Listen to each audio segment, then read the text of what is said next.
In the wild, you can find all types of wild animals. But the question is, what is the wildest animal on planet Earth? Bears? Tigers? Sharks? None of these. The wildest animal on Earth is this: the African wild dog.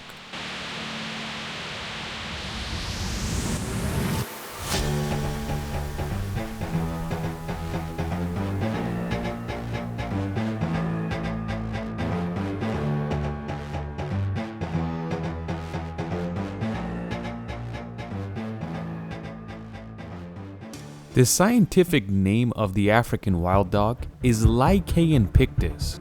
It is a canine and it's considered a dog, but its attitude is very different from other dogs. It's very ruthless, angry, and it wants to kill its prey in the most terrifying way possible. These aren't big dogs either. They're medium size, between 25 to 35 kilograms. That means they're smaller than a male German Shepherd. But because they hunt in groups and they're very coordinated, that's what makes them deadly.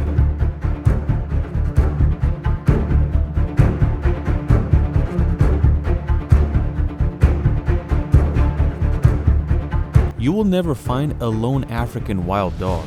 Their group consists of 5 to 20 different African wild dogs, and they all look similar to one another. It's not like other canines where you can mistake a wolf for a dog. From afar, anyone that knows these animals knows that this is an African wild dog. One of the obvious things you can point out an African wild dog is the ears, because they're circular rather than pointy. Anywhere they hang out, anywhere they go, anywhere they hunt, they do it together. What we're trying to say is that they're very social animals and they do not like to be alone. Another way you can pinpoint an African wild dog is the tails, because it starts off skinny and not furry, and then it finishes off like a fox. It gets extremely fluffy. If you open your eyes and you're confronted with something like this, and you don't have a weapon or a gun to protect yourself, it's better to say goodbye, because you are what's for dinner. It's going to be a painful death too. Like for example, when a lion or a tiger hunts its prey, first it bites the neck to kill them off and then eat. But an African wild dog does not do that. They take chunks out of the prey and basically kill them slowly. So every chunk of body part that's getting bitten off, the prey feels it. You gotta feel bad for any animal that gets chosen by a pack of these guys. You might say hyenas do the same thing, even though hyenas are very ruthless, but a lot of the times they're eating dead flesh that other animals had hunted. Because you could say they're kind of like vultures where they eat dead animals and rotten animals. But African wild dogs are not like that. They want that fresh meat. The map you're seeing is where you can find African wild dogs, and just like its name, you can only find them in Africa. But they're mostly found in the country of Botswana, Zimbabwe, and Mozambique. These dogs usually like to live in savannas, just like hyenas, where they live next to jackals and lions. But it's not like they only prefer the savannas. You can find them in all types of forests, jungles, and even rainy areas. Like for example, when you get closer to the equator right next to the Congo, where it rains much more, you can still find these animals. But of course they prefer the savanna. These dogs do not like to eat or hunt humans. They usually hunt impalas, wildebeest, and springboks. But it's not like if they're confronted with a human, they're not going to attack and eat. The people in Africa that live near these animals know very well to stay away from their territory. But if they want to go in there, make sure you have weapons or you're with a group of people. Because African wild dogs are actually quite intelligent. And they do not attack a group of humans because they know how threatening it could be. Out of all the dogs, the African wild dog has the most stamina, and it has a lot of perseverance. If a prey is running away from it, it doesn't mind. It just starts chasing, and chasing, because it knows the prey will run out of breath before them. They will run for miles and miles without skipping a beat. But eventually, when the prey gets tired, they catch up, and they still have energy left over to finish the job. In a pack of African wild dogs, there is usually no mates. It's just whoever sleeps with whoever and produces the most amount of puppies. And another interesting thing is, all the puppies are taken care of by the entire pack. It's not just taken care of by the mother. And unlike bears where the male is not present, everyone stays present and takes care of the child. So slowly, they're pretty much adding soldiers to their army. And that is why a higher percentage of the puppies stay alive, unlike other canines in the wild. Out of all the canines, the female African wild dog can carry the most amount of puppies as well. Their gestation period is about 70 days, and it could be between 6 to 16 puppies, which is insane. Dogs have a lot of puppies, but not even close to 16. It's usually 6 to 7. The wildest animal on earth treats its young extremely well. They treat them so well that they don't even let them get close to battle. They want them as safe as possible until they grow up. A disease that's threatening the life and actually the species of African wild dogs is rabies. If you know rabies, it will eventually kill the animal in a few weeks or maybe even a week. And whoever it hunts, they also get rabies. But at that point, it doesn't matter because they're gonna get eaten up anyways. But either way, it's this disease that's causing this species to be an endangered species, and they have to be careful so it doesn't go extinct. If you look at how dog teeth looks like, it's usually organized and it doesn't look too insane. It's somewhat organized and looks friendly, but when you look at what the African wild dog has going on, it's just terrifying to look at. Every square centimeters has a teeth and it's extremely spiky. And what makes it even more scary is that they have one of the most powerful jaws for their size, and that makes the kill even more painful and deadlier. You can compare their teeth to shark teeth, where they tear off the meat rather than bite it off.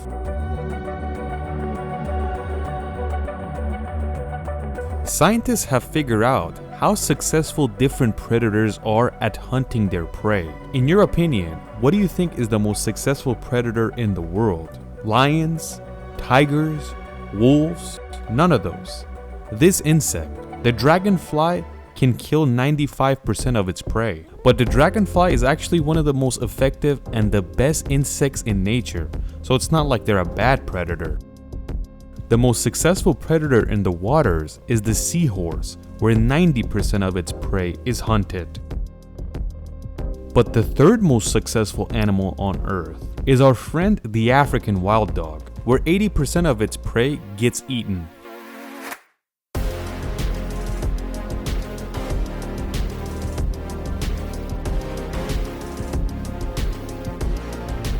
If you've seen our video about hyenas, you'll know that there's never a male alpha. Every single alpha in their pack is a female. In terms of the African wild dog, there is a small percentage of alphas that are female, but they are still mostly male, unlike wolves and dogs, where 100% of the alphas are always male.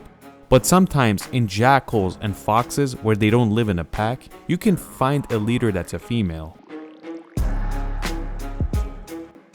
The African wild dog has so much stamina that it can run at a speed of 60 kilometers an hour for minutes. This dog basically evolved in a way where it just runs and runs and runs and does not give up. This is pretty much the reason that 80% of its prey gets killed at the end, because they will most likely outrun the prey. Another problem with the African wild dogs is that they had so many children with one another throughout history that they have genetic problems.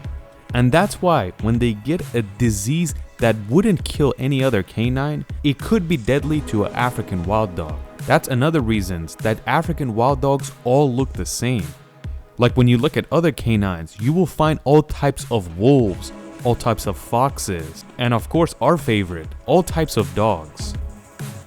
So what is the enemy to the African wild dog? There are only two species that could kill this thing. Of course, it's the human, and if it has a weapon, it could very easily put this dog down. But another animal is a lion.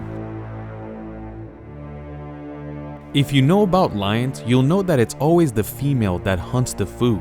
But you can imagine how annoying and how problematic these dogs are that a male lion attacks them out of anger.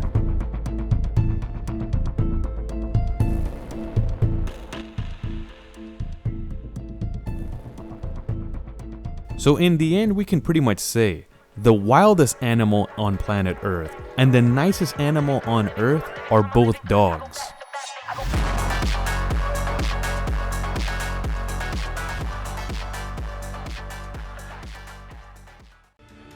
The animal we're introducing to you guys in this video is very well known. And it's probably known as the most badass animal in history. Lions. A lion is basically a giant cat. Even though lions could be as high as 250 kilos, but it's still the second biggest cat. Because in first place, we have the tiger that can go above 300 kilograms or 660 pounds. A lion can be 3 meters in length, and because of its giant and beautiful mane, it makes it seem bigger than any other cat. Alongside the way the lion looks, it also has a badass voice. The lion roar is probably the deepest noise an animal can make, and it could be heard 5 miles or 8 kilometers away. The lion is the only cat that can make noise the day it's born. Just imagine a very high roar. But it doesn't take long for this roar to be deeper and deeper, and at 1 year old, the lion has full capability to make a very loud roar. Lions are also the most vocal cats, and any excuse they find, they want to make some noise. But why does it make so much noise? It's basically to control their territory.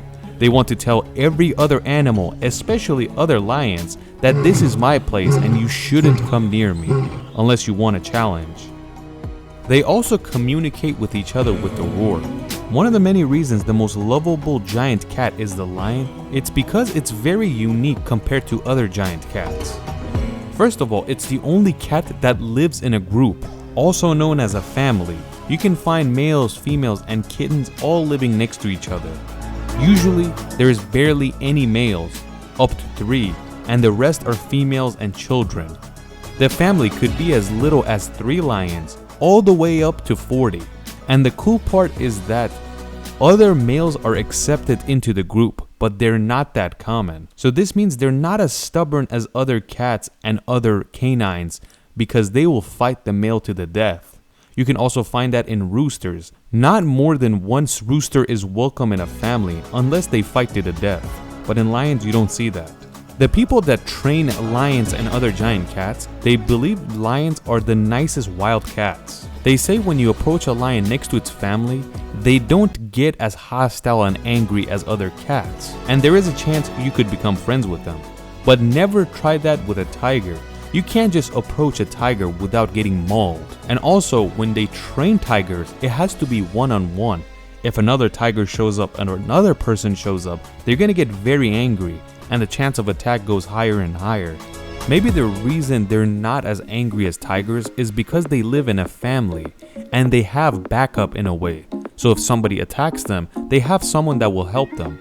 But tigers usually live alone, and they're dependent on themselves. So whoever is getting near them is considered an enemy, and if there's 2 of them, they get terrified and angry. Even though in a lion's family there's more than 1 male, but there's still a leader, also known as an alpha, and the other males and the females listen to that one more than the others.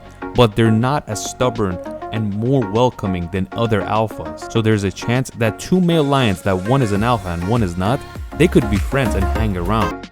In a lion's pack, only the female take care of the children, and alongside taking care of the kids, only the females hunt for food, and the males just hang around looking pretty. Lions aren't as successful in hunting as you think.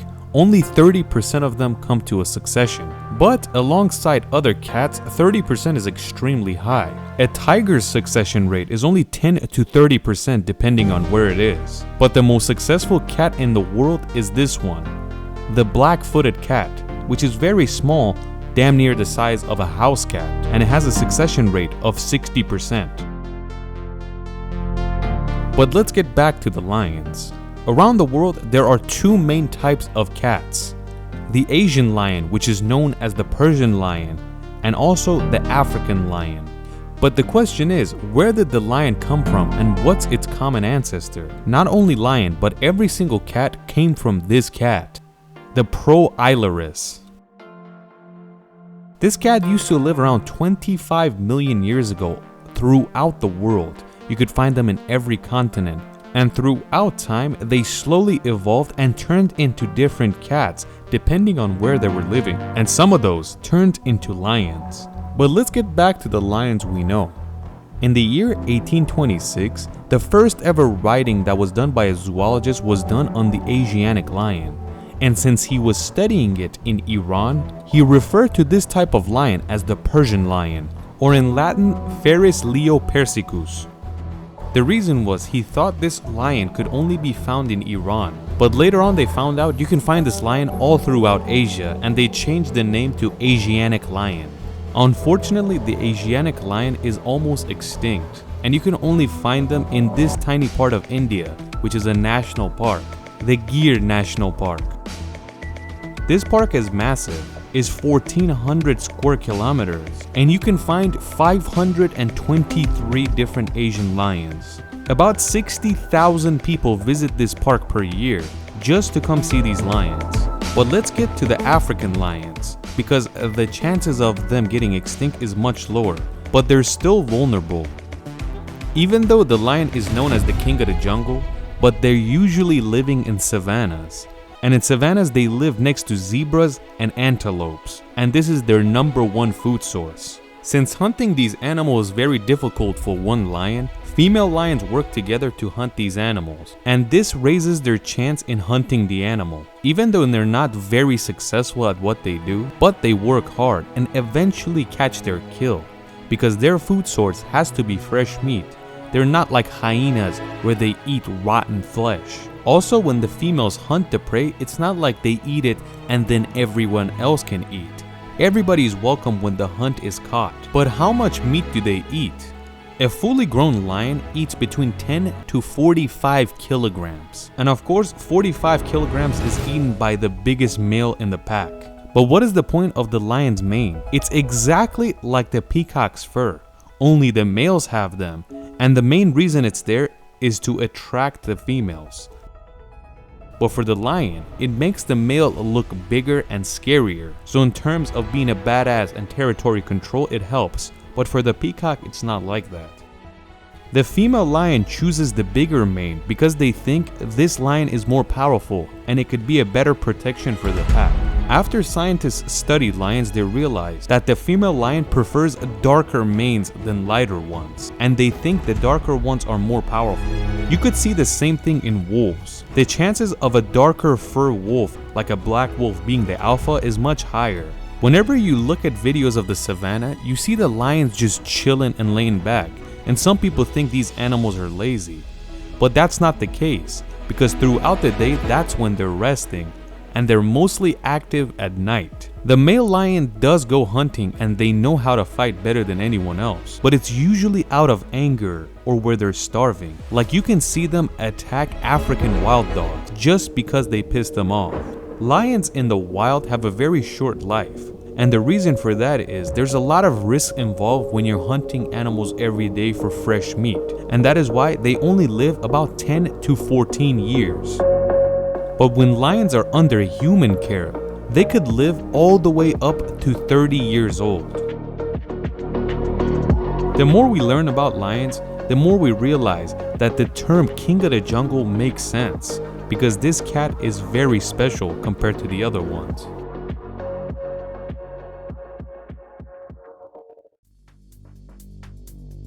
When you imagine a giant bird, you might think about an eagle or maybe an ostrich. Or maybe some people might think about ancient birds that lived alongside the dinosaurs. But you have to know, none of these birds are the largest bird in history.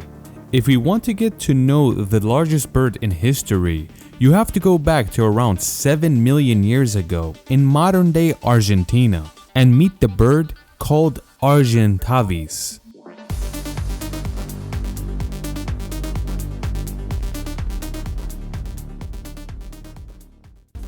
Argentavis is a 100-kilogram bird, and when it stands on its 2 feet, it would probably be around 6 feet tall. So if a 6-foot man would stand right next to it, they could look each other in the eyes.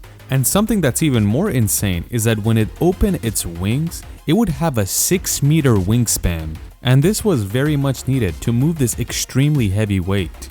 6 meters is not the longest wingspan for a bird, because we had an ancient bird called Palaeogornis that had a wingspan of 7 meters, but it was much skinnier and the bird was overall smaller. But Argentavis was massive in every way possible. Scientists say that Argentavis is pretty much an ancient vulture, and the closest family in terms of DNA to the Argentavis is the modern day vultures we have today. They know a lot about Argentavis, but they don't truly know how it looked like, and that's why whenever they draw it, they always make it look like a vulture. You have to know, the biggest vultures today are found in the Andes Mountains, the long mountain range that's basically in the middle of the Chilean and Argentinian borders, and the Andean condor lives right there.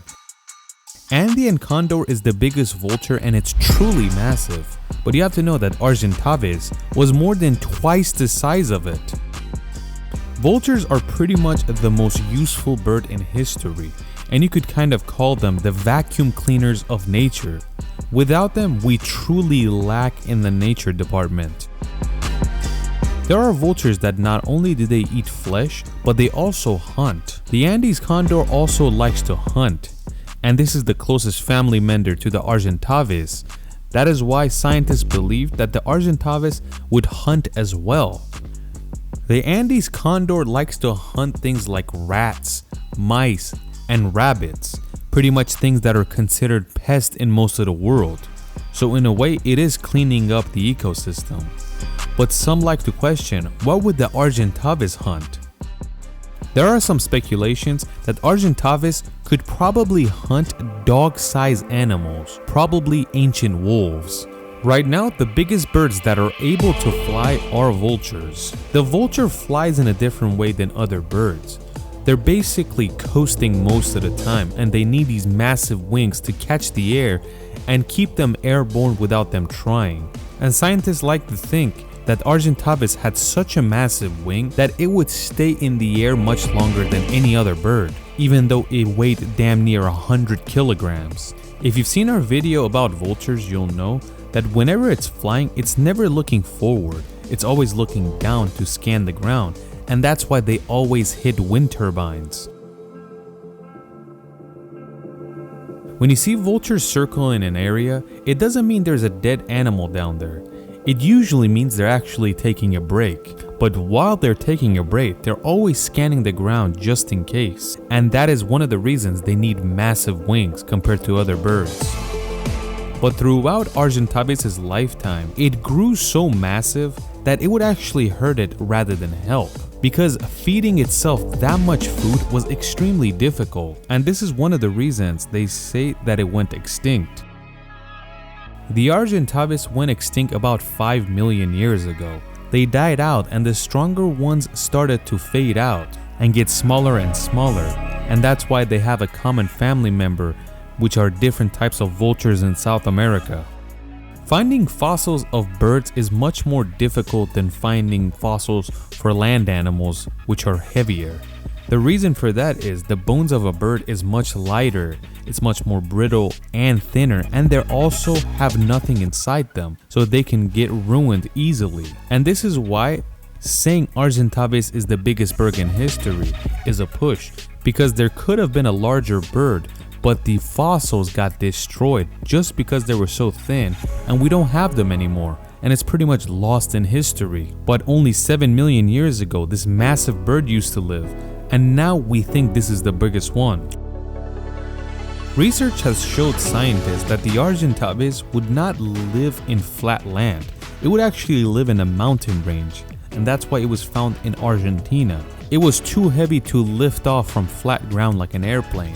It would have to need a massive ledge and basically free dive until it gets flying. But once it got flying, it was good to go. It could get close to the ground and then fly up once again. Just the takeoff was difficult. The Andes condor is pretty much the same thing, even though it's much smaller. It likes to hop off mountain ranges rather than lift off on a flat surface. When you examine the leg muscle of the Argentavis, you realize that it's much more massive than any other bird. And that makes scientists think that this bird would walk on land for a long period of time and hunt underground, just because how thick and strong the legs are. Nowadays, the only problem that faces vultures is a lack of food. While vultures only need 200 grams worth of meat to satisfy them and not starve, the Argentavis would need 5 kilograms worth of food. And that's the exact reason why a massive body like this could not last long in nature. You might think that these massive wings would allow the Argentavis to fly extremely fast, but it was the opposite because these wings were engineered in a way to coast rather than go fast, and that's why it couldn't go faster than 40 kilometers an hour. And this is in a way where a bald eagle could go as fast as 160 kilometers an hour. When you look at Earth's history, you see that these animals, so they can survive longer, they got bigger and bigger, but that ended up shooting themselves in the foot, and that caused their extinction in the end. The bigger one went extinct, and the smaller ones remained. Before we get to know the honey badger, let's see where it came from. The honey badger comes from a type of family called the mustelids. And the thing about these mustelids is that they're mammals, they're carnivores, but they're not powerful in any shape or form. So to get their food, they have to get very creative. They are not like other predators where they can use their powerful strength, their jaw, their teeth to hunt their prey. They have to act strategic or be creative. It's good to know that most carnivorous mammals in the world are the Caniformia, and this family includes bears as well. These guys are pretty successful at what they do to find food, and the bears are the most powerful ones. Mustelids are much smaller and they don't have power, but their skin is very thick. They have claws that help them out. But most importantly, they have a lot of confidence. Mustelids also have very short legs and they have bigger bodies, which is why they can't run very fast. So when they're in a hectic situation, running is not an option. They have to stand up, put their chest high and start fighting, or at least act like they're tough. You might be familiar with this animal, the skunk, which is also known as a mustelid. One of the defense weapons is that famous spray we all smell, which is not only smells bad, but it's pretty toxic because if you're exposed to it for a long time, you begin to feel sick. We got to know mustelids pretty well, but the most famous one is the honey badger. This one has the most amount of confidence. It has so much confidence that people call it crazy. Not only does it fight with hyenas and African wild dogs, but it also fights with lions. When an animal has this much confidence, doesn't matter how big they are. The other animals are going to get scared because they might think that this guy knows something that I don't. The honey badger, just like the skunk, also has a stench that it gives off, but it doesn't have proper aim like the skunk. It just sprays its vicinity, and anywhere it goes, there's basically a radius around it that this terrible smell hovers around. This smell alone is one of the reasons that other predators do not want to be around it. This smell seems toxic, and the predator pretty much feels like they're about to die from toxicity, so they don't get close to the animal.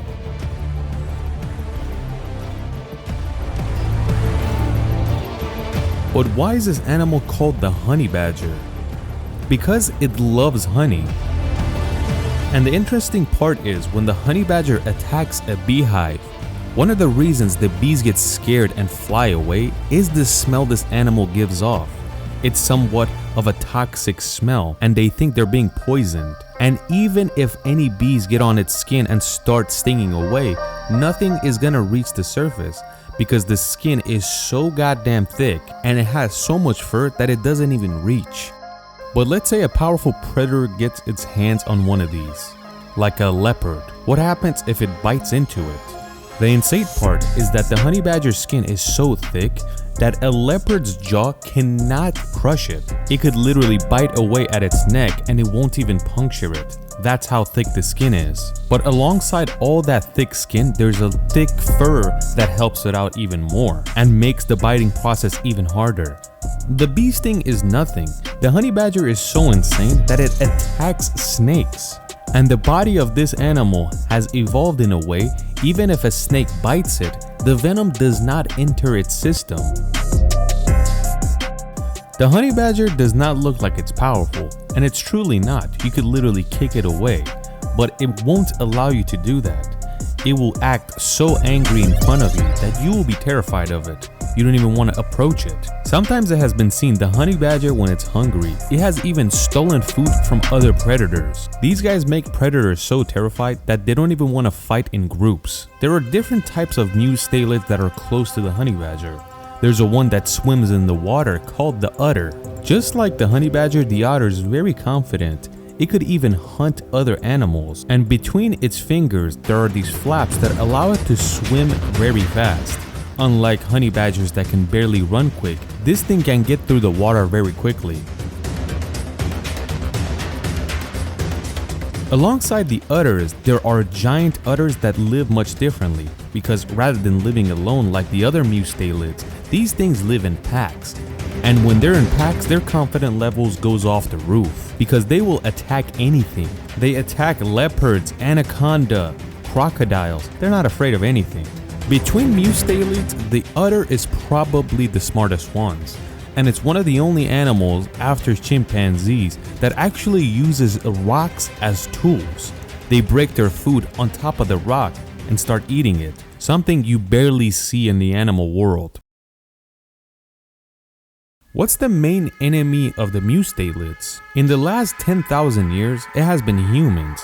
Humans have always hunted these mustelids, but why? It's because they have a very thick coat with a lot of fur, and it's hydrophobic, so it means water does not get through it. You could literally put this coat on, go into the water, and water will not leak. So it's very warm to have this type of clothes, especially back in the day in the winter times. Nowadays, even though it's very illegal in most countries to hunt mustelids, people still hunt them for their fur. The map you're seeing in front of you is where the honey badger lives, but the biggest population lives in Africa and India. In the Middle East throughout history, these guys used to be plenty, but different farmers throughout the Middle East killed them because they would destroy their crops. So the population over there is much lower. But now killing these animals is very illegal. If you find honey badger fur for sale anywhere, it's pretty much illegal, and the government has the right to take it, but people do still sell them. Even though the honey badger's name has honey in it, honey is not its main food source. It has to eat meat. Honey is basically like a dessert. After it finds all the meat it needs, it attacks some beehives to get some honey. If you want to pinpoint the most opportunistic animals in the animal kingdom, the honey badger is up there, because anywhere it hunts, it's all an opportunity. Most of the times it digs the ground and finds pests like rats, insects, and other animals living down there, and takes advantage of them. One of the main reasons it could do that is because of the claws it has that dig very easily. In this case, the honey badger is very useful in the animal kingdom because it gets rid of pests and controls its population. Another way it's opportunistic is that the honey badger will even attack birds. Birds that are not paying attention, the honey badger will just attack from behind and kill it. Just like we said, venomous animals can't do anything to the honey badger. The bee is nothing. It will attack snakes and even scorpions. Just like we said, even if the venom does get into its system, it has such a strong immune system, especially in terms of venom, that it does not destroy anything in the body. When you look at this map, you see that honey badgers are found in the deserts of Arabia, one of the most brutal weathers in the world. But these guys still survive down there without a beat. The honey badger, unlike the giant otters, they live alone unless they have babies.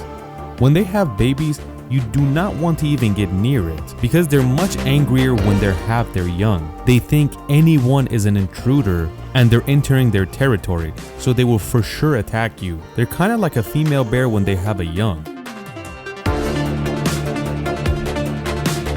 They will attack anything that moves in their territory.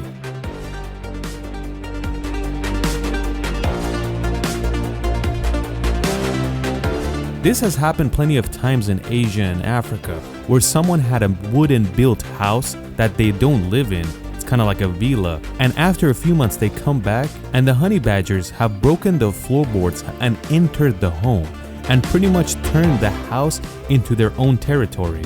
Just imagine trying to kick these guys out when you enter your villa.